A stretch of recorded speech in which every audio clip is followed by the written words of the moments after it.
తాకట్లో ఉన్న మీ బంగారాన్ని విడిపించి ఆ రోజు ఆన్లైన్ రేటుకి కొంటాం. Sharma gold company.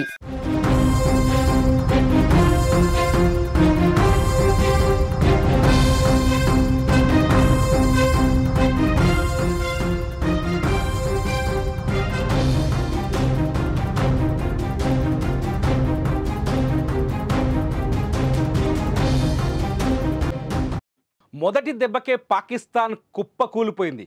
మొదటి దెబ్బకే భారత్ తిరగబడ్డ మొదటి దెబ్బకే పాకిస్తాన్ రక్షణ వ్యవస్థ అంతా సర్వనాశనం అయిపోయింది. ఎప్పుడైతే పాకిస్తాన్ కశ్మీర్ సహా కశ్మీర్, రాజస్థాన్, పంజాబ్ల పైన దొంగ దెబ్బకు ప్రయత్నించిందో అప్పుడే భారత్ కోలుకోలుని దెబ్బ కొట్టింది పాకిస్తాన్ని. రాత్రి పాకిస్తాన్లోని 9 ప్రధాన నగరాలపైన దాడికి తెగబడింది భారత వైమానిక దళం. ముఖ్యంగా పాకిస్తాన్ గగనతల రక్షణ వ్యవస్థని నాశనం చేసింది భారత వైమానిక దళం. లాహోర్ సహా 9 రాష్ట్రాల్లో 9 నగరాల్లో ఈ అటాక్స్ జరిగాయి. 9 నగరాల్లో అక్కడ ఉన్న రక్షణ వ్యవస్థలు మొత్తం నాశనమయ్యాయి. ఒకసారి చూద్దాం. లాహోర్ సహా రాత్రి భారత వైమానిక దళం, భారత డ్రోన్ వ్యవస్థ పాకిస్తాన్లో ఏ నగరాల్లో దాడి చేసింది ఒకసారి చూస్తే చాలా స్పష్టంగా అర్థమవుతుంది. పెషావర్, ఇస్లామాబాద్, లాహోర్, ముల్తాన్, బహవల్పూర్, హైదరాబాద్, పాకిస్తాన్ హైదరాబాద్ పైన కూడా రాత్రి దాడి జరిగింది. అట్లాగే కరాచీ పైన. ఈ 9 నగరాల పైన రాత్రి భారత వ్యూహాత్మకంగా భారత సైన్యం దాడులకు తెగబడింది. మీరు విజువల్స్లో చూస్తున్నారు.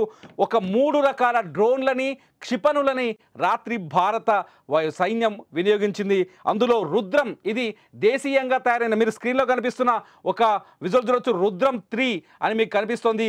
రుద్రం ఈ క్షిపణి నిన్న లాహోర్లో ఉన్న ఎయిర్ బేస్ వ్యవస్థని సర్వనాశనం చేయడానికి ఈ క్షిపణిని వాడారు. At the same time Russia నుంచి దిగుమతి చేసుకున్న KH-31P, మీరు ఇంకో బాక్స్లో చూడొచ్చు, రష్యా నుంచి దిగుమతి చేసుకున్న, ఇది బాక్స్లో చూస్తున్న విజువల్లో చూడొచ్చు, ఇది KH-31P, ఇది రష్యా నుంచి దిగుమతి చేసుకున్న క్షిపణి. ఈ క్షిపణిని కూడా రాత్రి పాకిస్తాన్ పైన 9 నగరాల్లో పాకిస్తాన్ గగనతల రక్షణ వ్యవస్థని నాశనం చేయడానికి వినియోగించినట్టుగా స్పష్టంగా అర్థమవుతుంది. ఇకపోతే తిరుగులేని దెబ్బ కొట్టింది మాత్రం మనం ఇజ్రాయిల్ నుంచి దిగుమతి చేసుకున్న హరోజ్ కామికా డ్రోన్లు. హరోజ్ కామికా డ్రోన్లు మొట్టమొదట పాకిస్తాన్ వెన్నులో వణుకు పుట్టించింది. సాధారణంగా మన క్షిపణులు కానీ రక్షణ అంటే వైమానిక దాడులు చేసినప్పుడు, లేకపోతే మిసైల్ దాడులు చేసినప్పుడు పాకిస్తాన్ కూడా వాటిని ఎయిర్లోనే పేల్చేయడానికి ఒక రాడార్ వ్యవస్థను ఏర్పాటు చేస్తుంది. రాడార్ ఏం చేస్తుందంటే, ఏదైతే శత్రు దేశం నుంచి క్షిపణులు వస్తాయో దాన్ని గుర్తించి యాక్టివేట్ అయ్యి దానిపైన బాంబులు వేస్తుంది, అంటే గాల్లోనే కాల్చేస్తుంది. అటువంటి రాడార్ వ్యవస్థల్ని చాలా తెలివిగా ధ్వంసం చేసింది భారత సైన్యం.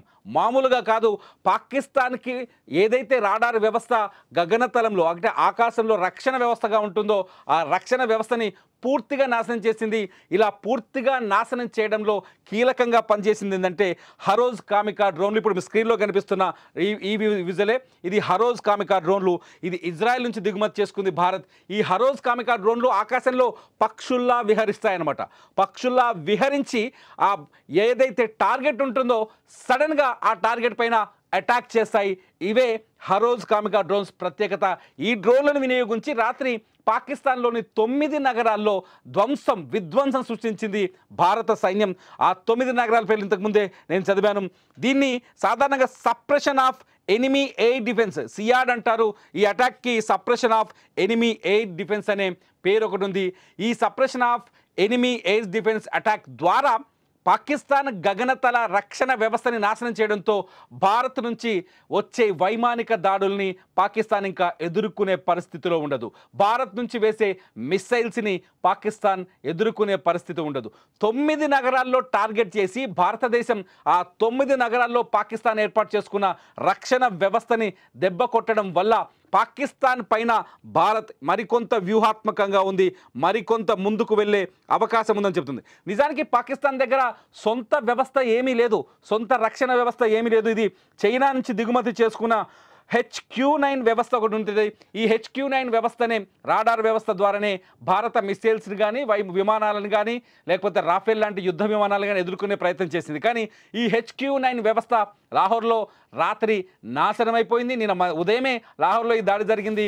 ఈ HQ-9 వ్యవస్థ పూర్తిగా దెబ్బతిన్నది. At the same time China నుంచి LY-88 డిఫెన్స్ వ్యవస్థను కూడా దిగుమతి చేసుకుంది. అంటే పాకిస్తాన్కి సొంత డిఫెన్స్ వ్యవస్థ లేదు. పాకిస్తాన్ గగనతలాన్ని రక్షించేందుకు విదేశీ వ్యవస్థలపైనే ఆధారపడింది. ఆ 2 విదేశీ వ్యవస్థల్ని సర్వనాశనం చేశాయి రాత్రి ఇజ్రాయెల్ నుంచి మనం దిగుమతి చేసుకున్న హరోజ్ కామికా డ్రోన్లు చాలా వ్యూహాత్మకంగా ఉంటాయని చెప్తున్నారు. హరోజ్ కామికా డ్రోన్లను ప్రయోగించిన తర్వాత అవి ఆకాశంలోకి దూసుకెళ్తాయి, పక్షుల మాదిరిగా విహరిస్తాయి. పక్షుల మాదిరిగా విహరించిన తర్వాత టార్గెట్ సాధారణంగా రాడార్ నుంచి ఏదైనా ఒక వ్యవస్థ, ఒక రాకెట్ కావచ్చు, డ్రోన్ కావచ్చు, వాళ్ళ గగనతలంలోకి ఎంటర్ అయిపోతే రాడార్ నుంచి ఒక సిగ్నల్ అందుతుంది. ఆ సిగ్నల్ దొరకగానే ఇవి అటాక్ చేస్తాయి అనమాట. ఆ సిగ్నల్ దొరకగానే వెళ్ళిపోయి ఆ వ్యవస్థని నాశనం చేస్తాయి. రాత్రి పాకిస్తాన్లో జరిగింది. రాత్రంతా పాకిస్తాన్ నిద్రలో లేదు. రాత్రంతా పాకిస్తాన్ తీవ్రమైన భయంతో ఉంది. పాకిస్తాన్ సామాన్య ప్రజలు బతుకుతామా చనిపోతామనే భయంతో ఉన్నారు.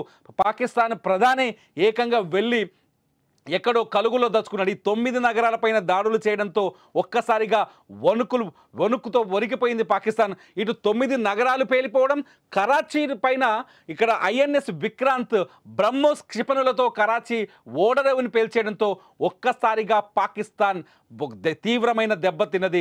నిజం చెప్పాలంటే మొదటి దెబ్బకే, భారత్ కొట్టిన మొదటి దెబ్బకే పాకిస్తాన్ బలహీన పడిపోయింది, పూర్తిగా బలహీన పడిపోయింది.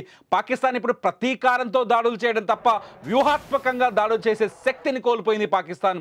భారత రక్షణ వ్యవస్థ ఏ స్థాయిలో ఉందో ఈ దాడులతో అర్థమైపోయింది పాకిస్తాన్కి.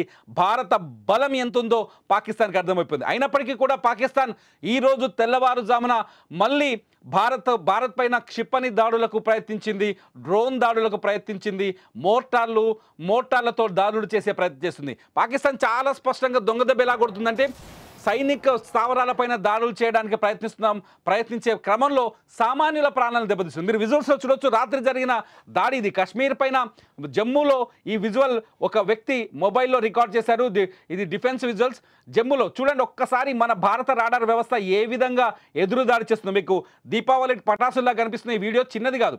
పాకిస్తాన్ నుంచి ఏదైతే డ్రోన్స్ మన ఏరియాలో బాంబింగ్ చేయడానికి వచ్చాయి, ఆ డ్రోన్స్ని పసిగట్టి ముందే దాడి చేసేసాయి, వాటిని గాల్లోనే పేల్చేశాయి. ఒక్కసారిగా విజువల్స్ చూసి అక్కడ జనమంతా జై భారత్ అంటూ ఒక్కసారిగా భారత్ మాతాకి జై అంటూ నినాదాలు చేశారు. భారత సైన్యం, భారత ఆర్మీ శక్తి సామర్థ్యాల్ని పొగిడారు. భారత ఆర్మీ కానీ, భారత నేవీ కానీ, భారత ఎయిర్ ఫోర్స్ విభాగం కానీ, నిజంగా భారత ఎయిర్ ఫోర్స్ విభాగాన్ని ఎదుర్కొనే దమ్ము మొత్తం ప్రపంచంలో ఏ దేశానికి లేదని చెప్పొచ్చు. అది at the same time Bharat పైన దాడి చేస్తే తిప్పికొట్టే శక్తి భారత్కు ఉన్నంతగా ప్రపంచంలో ఏ దేశానికి లేదనే విషయం రాత్రి జమ్మూ కాశ్మీర్ అటాక్తో అర్థమైపోయింది. చిన్న డ్రోన్లు, మిసైల్స్ వస్తేనే తిప్పికొట్టేసింది. అట్లాగే పాకిస్తాన్ సంబంధించిన 3 యుద్ధ విమానాల్ని నేల కూర్చిపడేశాయి. మన S-400 గగనతల రక్షణ వ్యవస్థ మామూలుగా కాదు. ఒక్కసారిగా రాత్రి జరిగిన సీన్ను గుర్తు చేసుకుంటే ప్రతి భారతీయుడు దేశంలో గుండె మీద చేసుకొని హాయిగా సురక్షితంగా నిద్రపోవచ్చు. భారత రక్షణ వ్యవస్థ మనల్ని కంటికి రెప్పలా కాపాడుతుందనే విషయాన్ని మరోసారి రుజువు చేశాయి. పహల్గామ్ లాంటి దొంగ దెబ్బలు కొట్టడం, ఉగ్రవాదులను తీసుకొచ్చి దేశంలో విధ్వంసాలు సృష్టించడం తప్ప పాకిస్తాన్ ఏమీ పీకలేదని మరోసారి అర్థమైపోయింది. పాకిస్తాన్ కేవలం దొంగ దెబ్బ కొట్టడానికి తప్ప నేరుగా యుద్ధం చేసే శక్తి పాకిస్తాన్కి లేదని మరోసారి రుజువైంది. ఇప్పటికైతే పాకిస్తాన్ మీద జరిగిన దాడులతో పాకిస్తాన్ మొదటి దెబ్బకే, ఇండియాది కొట్టిన మొదటి దెబ్బకే పాకిస్తాన్ బలహీనపడ్డట్టుగా చాలా స్పష్టంగా అర్థమవుతుంది. పాకిస్తాన్లో ఉన్న రక్షణ వ్యవస్థ, గగనతల రక్షణ వ్యవస్థలు ఏవైతే ఉన్నాయో, రాడార్ వ్యవస్థలు ఉన్నాయో, ఆ వ్యవస్థలన్నీ సర్వనాశనం అయిపోయాయి భారత డ్రోన్ల దెబ్బకి.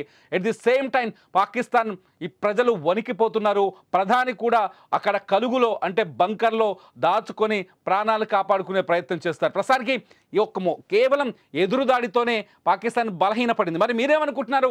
పాకిస్తాన్ని సర్వనాశనం చేసే శక్తి భారత్కు ఉందా? సర్వనాశనం అయిపోతుందా భారత్కి గెలుకుంటే? మీరేమనుకుంటున్నారో ఈ యుద్ధ వాతావరణం పైన ఈ వీడియో కింద కామెంట్ చేయండి. దయచేసి ఫేక్ వార్తల్ని కానీ ఫేక్ న్యూస్ని కానీ దయచేసి నమ్మొద్దు. యుద్ధ వాతావరణ పరిస్థితుల్లో నిజమైన వార్తల్ని నిజమైన సమాచారాన్ని మాత్రమే విశ్వసించాలి. అధికారులు చెప్పిన మాటల్ని మాత్రమే నమ్మాలి. దయచేసి ఈ విషయాన్ని పదే పదే చెప్పడానికి మేము ప్రయత్నిస్తున్నాం. భారత్ పాకిస్తాన్ సరిహద్దులో ఉద్రిక్తతల నేపథ్యంలో మన దగ్గర కూడా ఎక్కడైనా ఏదైనా ప్రమాదం జరిగే అవకాశం ఉంది. అందరూ జాగ్రత్తగా మేల్కొని ఉండాలని విజ్ఞప్తి చేస్తూ ఈ వీడియో పైన మీ కామెంట్స్ ఖచ్చితంగా చేయండి. మీ కామెంట్స్ బాగుంటే నేను మరో వీడియో చేయడానికి ప్రయత్నిస్తాను. చూస్తూనే ఉండండి సుమన్ టీవీ.